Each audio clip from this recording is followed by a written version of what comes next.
얼굴 안 했어? 얼굴? 페이스?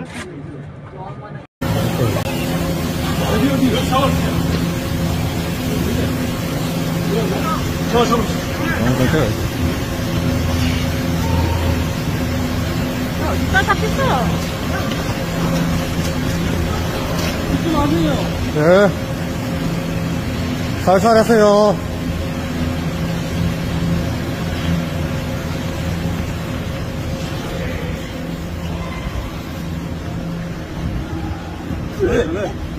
왜?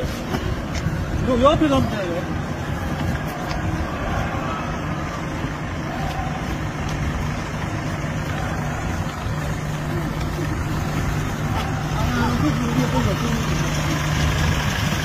사람을 좀 강하게 하네. 고마해야 돼, 이거.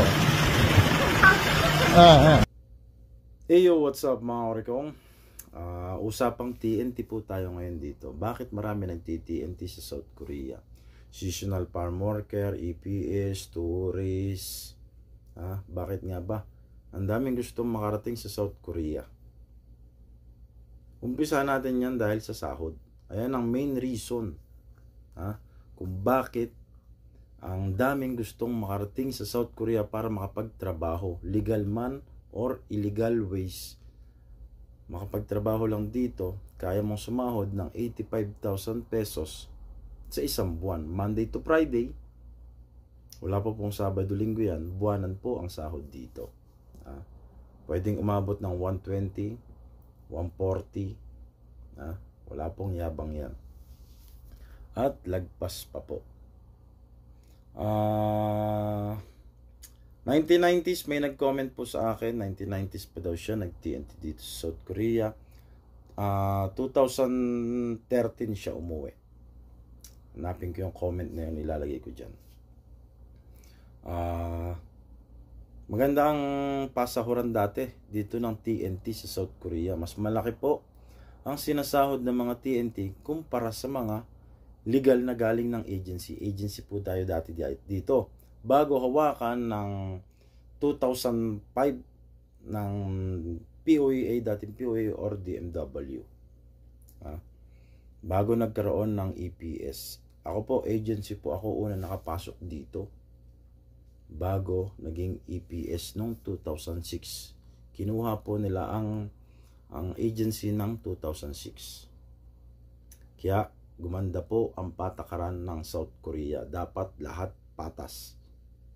Seasonal farm worker, EPS worker, dapat patas ng sahod. Bakit marami nagti-TNT? Sahod nga. Sa seasonal farm worker, pinaka main topic ko po. Kasi more on seasonal farm worker po ang mga binablog ko. Bakit maraming seasonal farm worker ang nakikipagsapalaran makarating dito sa South Korea, maghanap ng bayan ng pagdadayuhan? Kahit 50 mil, 30 mil lang ang sahod, pwede na basta makarating dito. Ewan ko lang kung ayun nga ba talaga ang tunay nilang pakay. Baka may plano na talaga. May nag-comment, Joel ang pangalan niya. Pakibasa po ng comment niya. Kaya daw sila nag-TNT, may mga rason. Unahin natin yung mga rason ng mga isinusumbong sa akin ng mga kaibigan nating seasonal farm worker. Una, mababang pasahod. Pinangakuan ng 85,000. Kaltas 20% ng food and accommodation. Na papalo na lang siya ng 70 to 65,000. Tama po yun. Dahil ang food and accommodation dito is batas ng South Korea para sa mga seasonal farm worker. Legal pong ikinakaltas yan. Pero minsan, kung may broker, hindi po binibigay ng sapat ang overtime. Hindi binibigay. Minsan, libre na yung bahay at pagkain. Kinukupit pa ng broker. Isa yan sa rason kung ba't sila nagti-TNT. 35,000 lang ang sahod, 30,000, Pinakamaliit kong na record is 20,000 na lang po ang natira sa sahod nila. Pinakamaliit po yan. Hindi na lang po ako magbabanggit ng bayan dahil sinasampahan na sila ng kaso isa-isa. Good luck and God bless. Ha? Ayoko na po muna tumira ng mga bayan. Good luck and God bless. At ng mga broker. Sumunod, maltrato. Ang daming minaltratong Pinoy dito. Pinakamatindi kong nabalitaan is yung, hindi naman nabalitaan, sumbong na sa akin.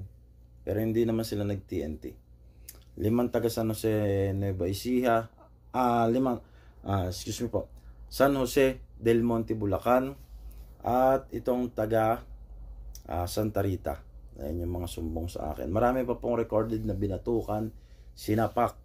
Hindi na lang po nagpapablog. Huwag nyo na pong i-vlog, idol. Baka hindi po ako mapabalikin. Ganon. Marami po. Higit sa 10 ang recorded ko na nabugbog, na ayaw ng ipalathala. Yung iba, pagkasumbong, block ako. Basta na i-report nyo lang, sir, pasensya na, ha. Gusto ko lang iparating na may nananakit na amo dito sa Wando. May nananakit na amo dito sa gantong ganyan. Mostly sa Wando yun, maraming nananakit. So yan sa rason kung bakit nagtatakbuhan ang mga seasonal farm worker natin. Yung kakampihan ko yan. Ayos lang, idol. Bawian nyo yan. Ha? Sumunod, pangatlo, broker. Nandyan na lahat. Nakatarantaduhan sa broker. Kung bakit tumatakbo itong mga seasonal farm worker. Pasahod, hindi tama. Pag magsumbong, pauwiin ka ng Pilipinas. Kaysa umuwi ng Pilipinas, tatakbo na lang itong mga kababayan nating seasonal farm worker. Hindi pa kami bayad sa utang. Pauuwiin na kami 2 linggo pa lang. 3 araw pa lang. May recorded case din po ako ng 3 araw pa lang pinauwi na. Meron naman balasubos na Pinoy, 1 araw pa lang pinauwi na ng Pinas. Sumagot ka kagad na sumagot eh. Kaya nga gumagawa akong tutorial video eh. Huwag kayo sumagot. Talisikan na kayo ng laway sa mukha niyo, pahig nila. Pinauwi, 1 araw lang sa Pilipinas. Sa Korea. Sumunod. Tapos na tayo sa maltrato. May kamag-anak dito sa South Korea. Kinuha ng kamag-anak. Sige, apply ka diyan. Gastos ko lahat. Makarating ka dito, bayaran mo ako. Kahit di mo na ako bayaran, basta makarating ka lang dito. May mga kapatid, kaibigan, kamag-anak na nandito dito sa South Korea, mag-apply ka dyan. Sige. Para pagdating mo dito, kami nang bahala sa'yo. Yan yung mga rason kung ba't nati-TNT. May mga kamag-anak, kaibigan, kakilala dito sa South Korea. Pangatlo, may nakakasalubong na Pinoy. Kawawa ka naman dyan sa farm. Huwag ka na mag-farm, sumama ka na lang sa amin. Mag-factory worker ka na lang. Alam niyo ba dito sa South Korea, wala kaming pakialam kung TNT ka. Ha? Huwag ka lang makikipag-away sa kapwa mo Pinoy dahil or ibang lahi dahil ititimbre ganyan. Susumbong ko sa immigration. Kaya be a good boy or girl. Ha? Huwag makipag-away para hindi isuplong sa immigration. Marami po nangyayari yan. Sumbong-sumbong. May nakasalubong. Nirecruit na mag-TNT na lang itong si seasonal farm worker. Marami po nagko-comment sa akin yan. Tinulungan ko nga yun eh. Tinulungan mo masira yung bayan nila. May mga bayan naman kasing patas ang pasahod. Dapat yun ang hindi nasisira. Pero kahit na hindi na patas, basta gusto ng mga tao na bumalik. Kasi mas marami yung umuwi kaysa nagti-TNT. Hindi na tulad dati na kagaya nito sa Isabela, sa San Jose del Monte, Bulacan. Talagang naging gahaman na yung iba eh. Rason na lang yung mababa ang sahod. Maraming bumalik. at nakakabalik. Sumunod po, may nagre-recruit dito na agency. Nakaitim na van, nangongolekta ng seasonal farm worker. Pangangakuan ng magandang trabaho sa shipyard. Pangangakuan ng magandang trabaho sa factory. Pangangakuan ng itikan. Na, ingat po kayong lahat dyan. Pag may nagalit sa inyong Pinoy dyan, nandiyan kayo lahat sa itikan. Nandiyan kayo sa barkuhan. Ingat po. Hindi lahat na nakakasalumuhan yung kaibigan nyo. Kaya magpakabait po kayo sa mga kababayan nyo dyan. Lalo na TNT kayo. Inuunguha ng itim na buwan. Kilalang tao dito yun eh. May porsyentuhan po iba. 20% sa sahod nila. Ha? Yun po. Pag naipasok ng trabaho, buwan-buwan, parang broker ba or agent.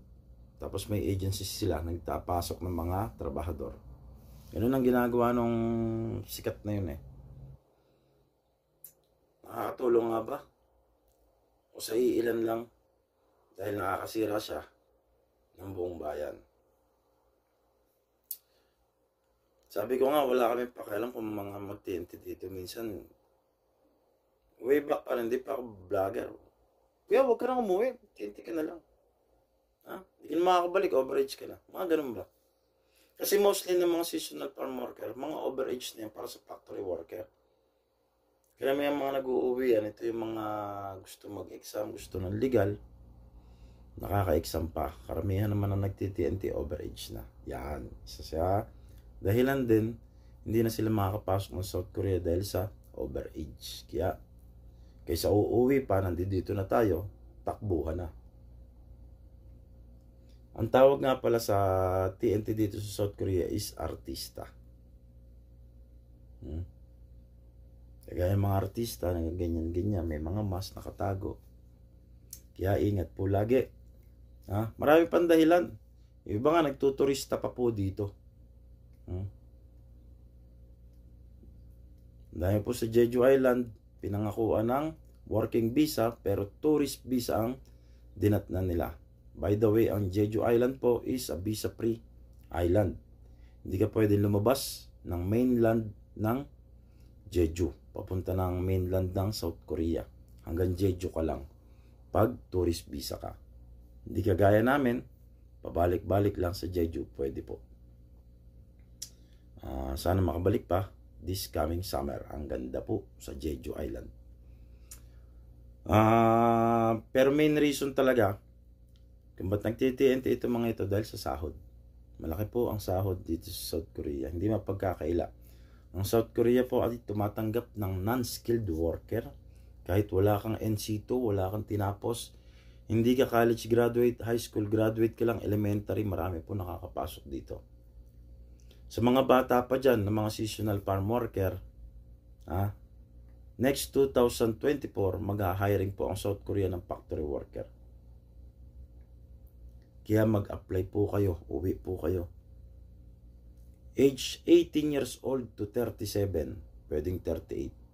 Basta bago yung exam, wala ka pang 38.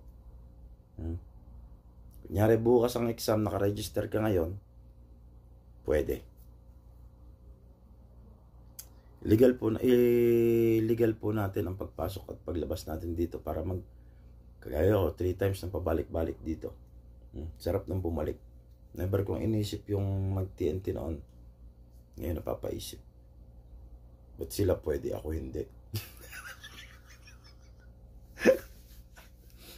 Ingat po sa lahat. May E7 naman, but dami naman ko kontra dyan, mga hinayo pa kayo. Ingat po sa lahat ng TNT. May multa po ang pagti-TNT dito sa South Korea. Kung hindi nyo po alam ang tamang proseso. Marami namang umuuwi na walang multa. Pero mostly, yung pinakamahal na balitaan ko is 20 million. At itong tinulungan ni Ma'am Rupa May in South Korea sa TikTok, search nyo po, Rupa May in South Korea. Sa TikTok po yun. 7 million Si JJ Erugin ata yun yung. Basta babayaran siya 7 million, nakabili na ng ticket. Kayo mga seasonal farm worker, huwag agad-agad bumili ng ticket. Asikasuhin muna ang pag-surrender sa immigration sa pinakamalapit na immigration center sa lugar ninyo.